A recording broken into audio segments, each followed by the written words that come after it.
Assalamualaikum warahmatullahi wabarakatuh. Ketemu lagi dengan saya masih dalam sistem informasi manajemen. Saat ini kita akan membahas tentang teknologi baru atau teknologi yang sedang trending saat ini. Kita lihat saat ini perangkat keras yang sedang tren saat ini adalah platform digital seluler ya. Jadi hampir setiap orang itu punya namanya telepon genggam ya. Tidak mungkin ada yang tidak punya, pasti punya ya, walaupun sejadul apapun pasti punya. Nah, ini sudah menjadi budaya ya, di mana seseorang itu ingin selalu tetap berkomunikasi dan terhubung dengan orang lain dalam dunia maya khususnya. Nah, sehingga nanti muncullah namanya konsumerisasi IT. Jadi semuanya menjadi sebuah kebutuhan. Pada di tahun 82 ya, 1982 kita kenal di situ ada era komputasi, sudah menggunakan internet. Itu sudah mulai berawal orang itu menggunakan komputer ya. Saya tidak mengatakan handphone, saya bilang komputer. Di sini komputer sudah mulai melakukan koneksi dengan internet walaupun sifatnya terbatas. Dan itu pun hanya bisa dipakai dalam lingkup suatu perusahaan atau organisasi dan belum bisa dipakai seseorang atau secara personal. Nah, dengan demikian, karena memang kebutuhan IT-nya berkembang di suatu perusahaan, maka tidak menutup kemungkinan akan mempengaruhi si karyawannya juga dan bisa berpengaruh terhadap masyarakat lainnya, bagaimana dia ingin berkomunikasi ya, mengakses sebuah informasi dalam dunia maya, sehingga konsumerisasi IT ini akan menjadi yang trending saat ini ya. Jadi bukan hanya saja pada aplikasinya atau perangkat kerasnya, tapi juga pada informasinya ya. Kemudian ada namanya komputasi kuantum, kemudian ada virtualisasi. Jadi virtualisasi ini memuat konsep di mana adanya semua data-data yang disimpan itu bukan pada perangkat fisik ya, walaupun memang perangkat fisik tapi sifatnya masih sementara, dan ini tidak hanya melibatkan data tapi juga melibatkan aplikasi. Jadi aplikasi juga ada yang sifatnya virtual. Nah, yang virtual ini artinya tidak permanen ya, tidak selalu tetap. Jadi dia akan selalu sifatnya sementara. Kemudian komputasi awan di sini dimaksudkan adalah bahwa seseorang itu bisa mengakses segala hal, sumber daya data dan informasi secara bebas ya, kemudian tanpa dibatasi waktu dan juga tempat. Ini menjadi peluang yang namanya orang itu selalu memanfaatkan teknologi informasi ya. Jadi di sini komputasi awan ini menjadi penyumbang atau kontribusi terhadap konsumerisasi IT tadi. Kemudian ada lagi yang namanya komputasi hijau. Nah, ini sebetulnya konsep ini digagas untuk mengurangi penggunaan kertas ya. Karena kita tahu bahwa saat ini penggunaan kertas ya ini sudah semakin meningkat ya. Kemudian konsumsi kertas juga semakin banyak, sehingga nanti ini ancamannya adalah bahwa banyak pohon-pohon yang ditebang dan ini akan menimbulkan yang namanya ya, jadi alamnya tidak seimbang ya, jadi sangat berbahaya sekali. Jadi untuk menekan laju pertumbuhan penebangan hutan untuk pembuatan kertas, maka disebutlah di sini namanya green computing. Jadi paperless jadi konsepnya. Jadi semuanya yang menggunakan kertas itu dihilangkan, digantikan dengan sistem computing yang sifatnya digital, yang namanya disebut dengan komputasi hijau. Baik, kita lanjutkan di sini. Kemudian di sini yang menjadi trendingnya adalah komputasi awan, cloud computing. Ini didefinisikan dan sudah menjadi standar dari the US National Institute of Standard and Technology. Ini membuat standar bagaimana komputasi awan atau cloud computing ini bisa dipakai dan bisa diterapkan di berbagai macam organisasi, juga termasuk kalangan personal. Kita lihat di sini yang namanya disebut dengan akses jaringan dimanapun berada. Nah, kemudian di sini muncul namanya sumber daya awan ya atau cloud. Ini bisa diakses menggunakan jaringan yang sifatnya standar, punya perangkat internet, dan juga termasuk dalam platform seluler. Nah, kemungkinan jadi kalau HP Anda itu bisa mengakses Google Drive, nah itu kemungkinan di situ dari platform seluler sudah disediakan fasilitas cloud computing ya dari setiap perusahaan atau provider internet ataupun aplikasi. Kemudian pengumpulan sumber daya tidak tergantung pada lokasi. Ya, jadi terkadang begini, kita membuat suatu rancangan bagaimana menyimpan informasi dan datanya itu pasti pakai server gitu ya. Server terus juga pakai komputer. Mungkin kalau dalam skala personal kita punya laptop atau punya komputer pribadi di rumah. Kita pasti pernah menyimpan data dan memang selalu menyimpan data. Dan hampir setiap hari itu kita pasti membuat suatu data dan menyimpannya. Nah, terkadang kalau kita misalkan tidak membawa laptop atau perangkat yang kita miliki, pada saat kita mengakses itu kita susah bukanya. Jadi otomatis kita harus bawa. Nah, dengan adanya komputasi awan ini, kita bisa menyimpan dan bisa membuka kembali kapan saja dan di mana saja. Jadi tidak tergantung pada lokasi. Nah, ini yang disebut dengan pengumpulan yang tidak tergantung pada lokasi. Sumber daya komputasi dikumpulkan untuk melayani banyak pengguna dan juga dengan sumber daya virtual. Nah, ini ditetapkan secara dinamis untuk memenuhi kebutuhan si pelanggannya.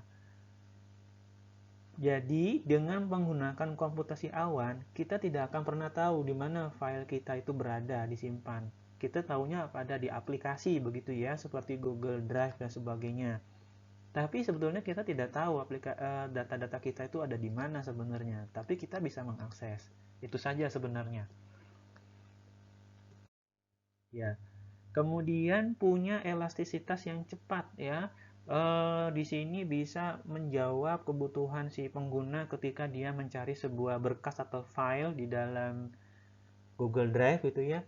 Gampang, tinggal cari saja gitu. Kalau kita nggak bawa laptop, nggak bawa komputer, kita pinjam punya orang, kita login, itu sudah bisa kita ambil, kita bisa akses. Nah, ini yang disebut dengan elastisitasnya yang cepat ya. Kemudian layanannya juga terukur. Terus dari mana? Biaya untuk sumber daya cloud itu didasarkan pada jumlah sumber daya yang benar-benar digunakan. Artinya dia akan diukur dari perangkat yang digunakan oleh si pengguna. Jadi kemungkinan si Google Drive ini punya server dan ini akan diukur biaya-biayanya itu berdasarkan tingkat penggunaan dari setiap pengguna ya. Walaupun tidak dipakai pengguna, tetap saja tidak akan ada biaya tambahan.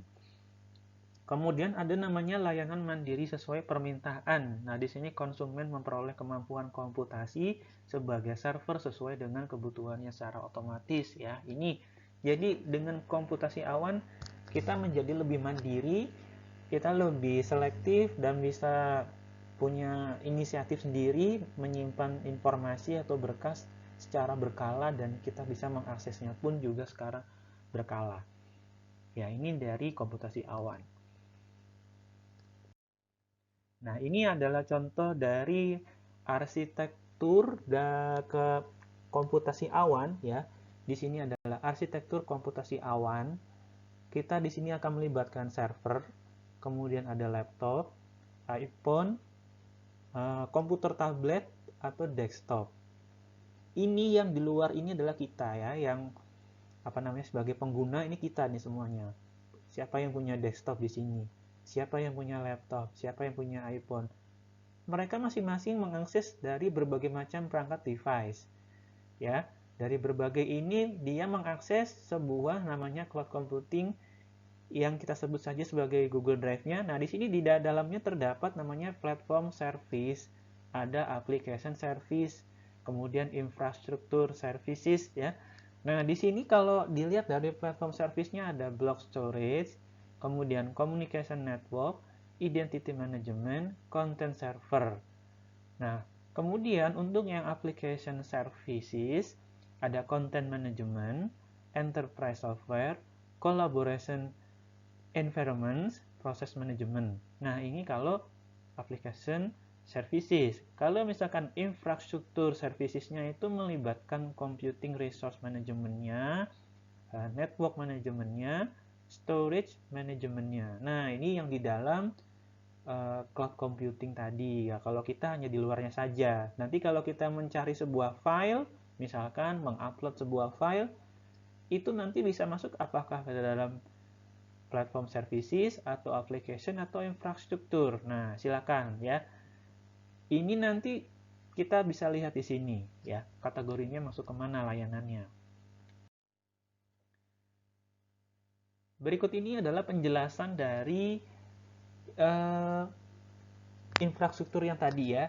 Jadi komputasi awan itu bisa dikatakan infrastruktur sebagai service ya, infrastruktur sebagai service. Jadi pelanggan menggunakan pemrosesan, penyimpanan dan sumber daya komputasi lainnya. Ya, jadi pelanggan bisa memproses, bisa menyimpan sumber daya komputasi lainnya, maksudnya itu semua informasi dan data gitu ya. Jadi contohnya di sini Amazon ini menawarkan layanan simple storage service untuk pelanggannya ya. Jadi Amazon ini sebuah perusahaan e-commerce terbesar, ini menyediakan layanan penyimpanan kepada pelanggan-pelanggannya ya, ceritanya seperti itu. Kemudian platform as service ya. Jadi platform juga sebagai service. Pelanggan menggunakan infrastruktur untuk mengembangkan aplikasinya sendiri. Jadi misalkan di sini contohnya IBM menawarkan aplikasi bisnis cerdas ya kepada si pelanggan. Software as service ya. Pelanggan menggunakan perangkat lunak yang di-hosting oleh vendor di infrastruktur cloud vendor dan dikirim melalui jaringan. Contohnya ini Google Application ya. Ini dia menyediakan aplikasi umum dalam usaha bisnis online. Perangkat lunak yang sedang trending saat ini kita lihat misalkan Linux ya, Linux dan open source software. Open source software itu maksudnya adalah perangkat lunak yang diproduksi dari komunitas programmer di seluruh dunia ya. Jadi sebenarnya ini kayak semacam tim relawan itu ya, tim relawan yang dia itu membuat suatu perangkat lunak yang bisa diproduksi, bisa dimodifikasi oleh orang lain ya. Jadi ini tim relawan ceritanya.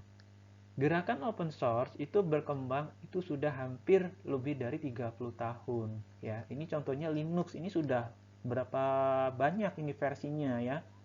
Ini sebenarnya Linux ini berkembang ya, pengembangannya ini berasal dari Unix ya, Unix. Jadi ini sistem operasi juga termasuk sama seperti Windows ya. Ini tapi sifatnya open source ya. Jadi setiap orang itu bisa melakukan pengembangan, modifikasi, kemudian dia bisa menjualnya kembali. Nah, ini Linux ya. Ini masih legal. Tapi kalau menggunakan sistem operasi Windows, ini yang sistemnya sudah berbayar ya. Jadi tidak boleh ada yang namanya pembajakan. Jadi harus semuanya dibeli dan sesuai dengan aturan atau prosedur. Kemudian menghasilkan perangkat lunak itu bisa dapat diterima secara komersial dan berkualitas tinggi ya. Walaupun dia open source tapi dia bukan yang murahan ya, yang ece-ece gitu. Tapi dia tetap punya kualitas yang bagus sama seperti Windows, bahkan kadang aplikasi open source itu lebih bagus ya, lebih baik dibandingkan yang aplikasi berbayar, yang berbayar yang tinggi ya. Walaupun memang Linux ini bisa dikomersialkan ataupun aplikasi open source ini bisa dikomersialkan, bisa ya. Nah, contohnya misalkan di sini Linux, kemudian server web HTTP Apache gitu ya, browser web Mozilla Firefox. Mungkin Anda di sini pernah ada yang pakai Mozilla Firefox. Nah, ini contoh juga open source juga ya, tapi dalam web browser. Kalau kalian mau membuka internet pakai Mozilla, ini contoh dari aplikasi yang open source. Kalau kalian pernah menggunakan Microsoft Office, ya, seperti Microsoft Word dan sebagainya, maka di open source ini punya yang namanya Open Office. Ya, silahkan Anda bisa download, banyak sekali bisa di-download dan silahkan pakai. Dan tampilannya juga hampir sama dengan yang di punya Microsoft, ya, tidak jauh berbeda. Kemudian ada ponsel Android, nah ini juga sama, masih dalam kategori open source. Selanjutnya, perangkat lunak tren yang saat ini, misalkan itu ada Java, ya, HTML, dan HTML5. Mungkin Anda tidak terlalu paham dengan ini, ya, tapi nggak apa-apa, tapi sedikit bisa mengenal, ya. Jadi Java ini adalah sistem operasi atau juga bahasa pemrograman yang dibuat oleh si James, ya, di tahun 92, yang sifatnya sudah independen, kemudian bisa menjadi aplikasi yang penuh interaktif dan bisa dipakai untuk web, ya. Banyak sekali nih pengembangannya. Kalau mau bahas Java tuh banyak, ya. Kita waktunya sangat terbatas di sini. Kemudian ada HTML, ya, Hypertext Markup Language. Ini sebuah bahasa, ya, menentukan teks, grafis, video dan suara yang ditempatkan pada halaman web, ya. Ini. Kemudian HTML itu juga mengalami pengembangannya sampai pada HTML5. Kalau HTML5 ini pengembangannya sudah mulai adanya penambahan fitur seperti plugin atau flash dan sebagainya. Jadi kalau misalkan masih HTML yang lama itu tidak akan bisa kebuka, ya. Makanya terkadang itu kalau di web browser itu suka muncul ada namanya tawaran apakah Anda mau memasang plugin gitu, ya, kalau pakai Mozilla. Nah, ataupun yang lain. Nah, ini contohnya berarti HTML-nya belum terupdate. Jadi harus diupdate dulu.